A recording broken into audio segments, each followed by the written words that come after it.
बिस्मिल्लाहिर्रहमानिर्रहीम, अस्सलाम वालेकुम। पाकिस्तान और दुनिया भर में देखने और सुनने वालों को अब्दुल कादिर का सलाम। पीटीआई ऑनलाइन जलसे की कामयाबी के बाद अब कुछ नया सोच रही है, कुछ नया ऑनलाइन, जिसमें आप भी पार्टिसिपेट कर सकते हैं। पहले भी किया था, लेकिन अभी कुछ और लोग पीटीआई को रिक्वायर्ड है जो कि ऑनलाइन उनकी मदद कर सकते हैं। आप भी उनमें से एक हो सकते हैं। किस तरह से, वो भी आपको बताना है। फिर PMLN भी इसी तर्ज पर कुछ ना कुछ इस टाइम सोच रही है। पीटीआई से है तो पीछे डिजिटल मामले में या डिजिटल स्पेस में, बट स्टिल उन्होंने भी कुछ नया सोचा। तो आने वाले दिनों में आपको पीटीआई वर्सेस PMLN की जो डिजिटल राइवलरी है वो बहुत ज़बरदस्त देखने को मिलेगी। कुछ ही देर में सारी तफसील आपको बताता हूँ कि आप उसका कैसे हिस्सा बन सकते हैं, क्योंकि आज इमरान खान ने भी अपने वकला के थ्रू जेल से पैगाम भेजा नौजवानों के लिए कि तैयार रहे, अब उन्हें आपकी सबसे ज़्यादा ज़रूरत है। लेकिन उससे पहले मैं थोड़ा सा बस एक चीज़ थोड़ी क्लियर कर दूँ कि आज इमरान खान को बैक टू बैक तीसरा रिलीफ मिला। सुप्रीम कोर्ट से साइफर ज़मानत उनको मिल गई, हाई कोर्ट से बल्ला वापस मिल गया, और इस्लामाबाद हाई कोर्ट से आज उनका साइफर ट्रायल जो है वो रुक गया। तो कुछ लोग ये क्वेश्चन कर रहे हैं कि इसका फ़ायदा क्या है, साइफर ट्रायल अगर रुक गया तो उसका इमरान खान को बेनिफिट क्या है, क्योंकि ये तो कुछ देर के लिए सस्पेंड हुआ है ना। तो ये थोड़ी सी सिचुएशन मैं आपको बता के फिर आगे निकलते, बड़ी दिलचस्प खबरें, आगे बहुत सारे मामला हैं।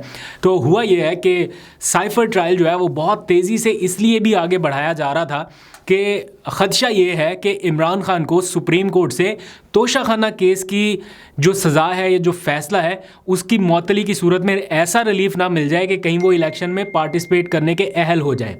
तो इमरान खान को रोकने के लिए बड़ा ज़रूरी है कि बैकअप में कोई ऐसा केस तैयार रखा जाए या कोई ऐसी सज़ा दे दी जाए जिसकी वजह से अगर तोशाखाना केस का फ़ैसला सुप्रीम कोर्ट से मुअत्तल हो भी जाए तब भी वो इलेक्शन कैंपेन ना कर सके या इलेक्शन में हिस्सा ना ले सकें, इसलिए कि वो साइफर केस में उनको सज़ा दी जा चुकी होगी। तो आज इमरान खान को एक बड़ा रिलीफ मिला है कि साइफर का जो ट्रायल था जिसमें अनकरीब मामला सज़ा की तरफ बढ़ता जा रहा था, तो वो ट्रायल फ़िलहाल रुक गया है। अब कब तक रुका है मैं ये नहीं बता सकता, फ़िलहाल तो 11 जनवरी तक रुका है।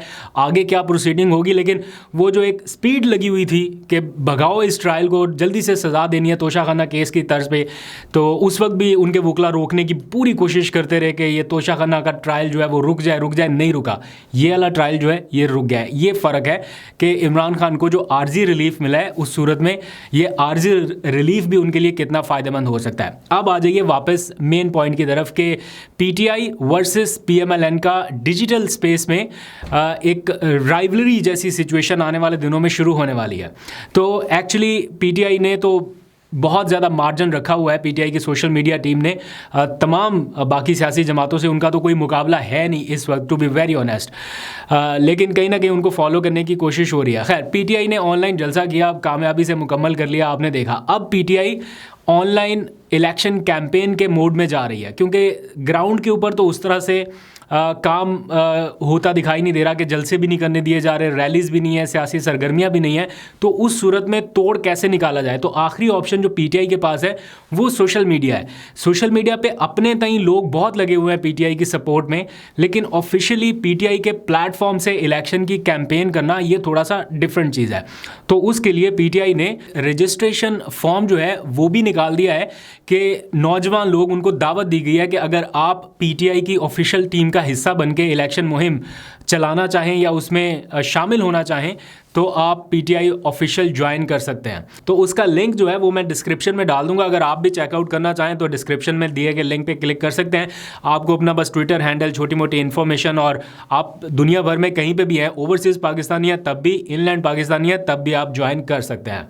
अब आ जाइए PMLN की तरफ। तो वहाँ से इनिशिएटिव एक लॉन्च हुआ, डिजिटल इनिशिएटिव ही कह सकते हैं कि उन्होंने एक वेबसाइट बनाई PMLN2024.com, और साथ ही अनाउंस जो किया गया वो बहुत ही दिलचस्प है। वो ये कि उन्हें मदद चाहिए इलेक्शन का बयानिया बनाने के लिए जो मंशूर है पार्टी का, उसके लिए। बाकी सारी जमातें जो है वो बहुत आगे जा चुकी है इससे, और PMLN जो है वो स्टिल अपने बयानिए की तलाश में है, क्योंकि जो बयानिया उनके हाथ में था जो सोच के वो इलेक्शन में आना चाहते थे, अब वो बयानियाँ तो वो नहीं कर सकते। वोट को इज्जत दो वाला तो वो बिल्कुल ही फारिग है, अब उसकी तो वो बात भी नहीं कर सकते।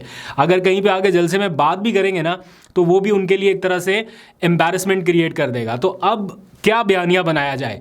वो 2017 से पहले का पाकिस्तान, 2014 वाला पाकिस्तान, व्हाटएवर जो भी है, वो चीज़ तो अब नहीं चल रही, क्योंकि अब 2024 आ गया। आप पुरानी चीज़ों को रिपीट करते रहें, मुझे क्यों निकाला कि एपिसोड रिपीट करें, ये सारी चीज़ें अब नहीं चलने वाली। अब आवाम को कुछ नया चाहिए, कुछ एग्रेसिव चाहिए। तो इसके लिए अब सरे दस्त तो कुछ नहीं है उनके पास, क्योंकि जो आखिरी लेटेस्ट उनके पास, उनकी झोली में जो चीज़ है वो है 16 महीने की पीडीएम हुकूमत की कारकर्दगी। अगर उस बेस पे वो बात करें कि वो उन्होंने एक नैरेटिव निकाला था कि डिफ़ॉल्ट से बचा लिया हमने पाकिस्तान को, तो वो नैरेटिव भी कोई इतना नहीं बिक सका। तो अब जाके उन्होंने फिर आवाम से मदद मांगी है कि बताइए कि हम कौन से नैरेटिव को अपने मंशूर में शामिल करें, किस तरह से चलें। तो आप अगर मदद करना चाहें उनकी भी, तो वो भी आप कर सकते हैं। मैं उनका जो लिंक है वो भी डिस्क्रिप्शन में डाल दूंगा, अगर आप उसको भी जाके चेकआउट करना चाहें तो आप कर सकते हैं। आगे बढ़ते हैं, अब थोड़ी सी बात करते हैं एक अच्छी खबर की। खदीजा शाह, उनको तकरीबन 7 महीने की कैद के बाद रिहाई का हुक्म मिला। तो ये ऑर्डर जो है उनके लिए आ जाना, मैं एज इफ़ नाउ जब मैं ये व्लॉग रिकॉर्ड कर रहा हूँ, आई एम नॉट श्योर कि वो रिहा हो गई हैं या कुछ देर बाद हो जाएंगी या कुछ देर बाद अरेस्ट हो जाएंगी। बिकॉज जहाँ पे हम अभी हैं, जिस फेज़ में हैं, यहाँ पे कुछ भी पॉसिबल है, कुछ भी। कोई बड़ी से बड़ी अदालत का हुक्म आ जाए तब भी आपको नहीं पता कि रिहाई मिलनी है नहीं मिलनी। बहरहाल बलूचिस्तान हाई कोर्ट ने उन्हें जिस केस में वहाँ पे पहुँचाया गया था, उस केस में उनको बरी करके रिहा करने का हुक्म दे दिया है। तो अल्लाह करे कि उनकी रिहाई जो है वो हकीकत का रूप धारे, और 7 महीने इज़ मोर देन एनफ। 7 महीने अगर आप बेकसूर हैं, कसूरवार हैं तो फिर तो ठीक है, लेकिन अगर आप बेकसूर हैं और इतना आपने किया नहीं है जितना आपने भुगत लिया है, तो मेरा ख्याल है यहाँ पे अब थोड़ा सा हाथ हल्का कर देना चाहिए। तो देखते हैं कि उन्हें रिहाई मिलती है या वापस गिरफ्तारी होती है, लेकिन उनके लिए अच्छे की उम्मीद करता है। फिर आ जाइए थोड़ा सा इलेक्शन कमीशन की तरफ, क्योंकि वहाँ पर भी माहौल काफ़ी टेंस है, काफ़ी गर्म है। और जो हाई कोर्ट के लेटेस्ट ऑर्डर आए हैं बल्ले की वापसी के हवाले से, उसके बाद फ्रस्ट्रेशन थोड़ी बड़ी हुई नज़र आ रही है। तो उन्होंने एक और फैसले को, जो कि किसी एक सिंगल हलके के हवाले से है, जहाँ पे रिटर्निंग अफसर की तैनाती को हाई कोर्ट ने मेरा ख्याल उड़ा दिया था, उसको जवाज़ बना के अब ये फैसले हो रहे हैं कि वो सुप्रीम कोर्ट से रजू कर लें। उस फैसले को जवाज़ बना के अगर इलेक्शन कमीशन सुप्रीम कोर्ट जाता है, तो मेरी सिक्स सेंस ये कह रही है कि वो खाली वो फैसला ही नहीं लेंगे, उस चीज़ की आड़ में कुछ और डिसीजन लेने के मूड में लग रहा है इलेक्शन कमीशन। शायद इस तरह का कोई फैसला कि कोई लोअर कोर्ट जो है वो इलेक्शन कमीशन के फैसलों की राह में रुकावट नहीं बनेगी, वरना फिर इलेक्शन डिरेल हो जाए, कुछ इस तरह की मुझे चीज़ लग रही है। मैं एज्यूम कर पा रहा हूँ, आई एम नॉट 100% श्योर, या मैं ये नहीं कह रहा कि ऐसा ही होगा, लेकिन मुझे लगता है कि उसको जवाज़ बना के कोई बड़ी गेम जो है इलेक्शन कमीशन के एंड से इनिशिएट हो सकती है, उसके ऊपर नज़र रखनी होगी। फिर जाते जाते खबर ये कि पीटीआई ने आईजी पंजाब और चीफ सेक्रेटरी पंजाब के ख़िलाफ़ इलेक्शन कमीशन से रुजू किया है कि इन दोनों अफसरान को हटाया जाए।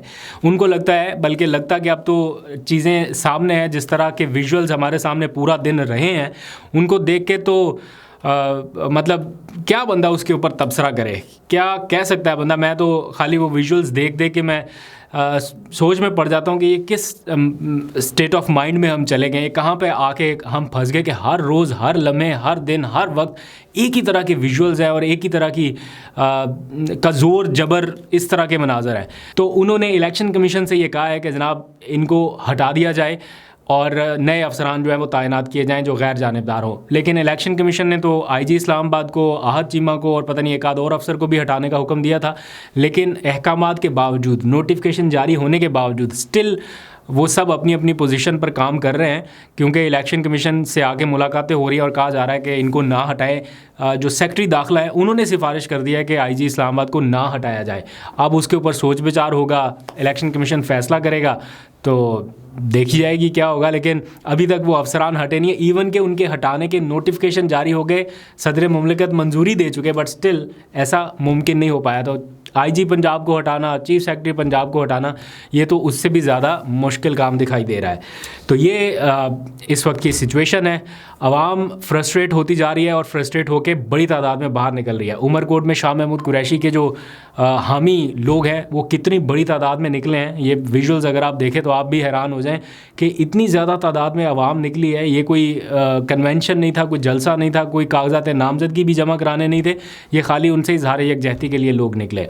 और आज मौलाना फजलुर रहमान भी ये कहने पे मजबूर हो गए कि ये जो कुछ हो रहा है इससे पीटीआई की प्रोजेक्शन हो रही है, इससे पीटीआई को फ़ायदा हो रहा है, तो नुकसान जो है वो सियासतदानों को हो रहा है। तो देखते हैं कहाँ तक ये मामला जाता है।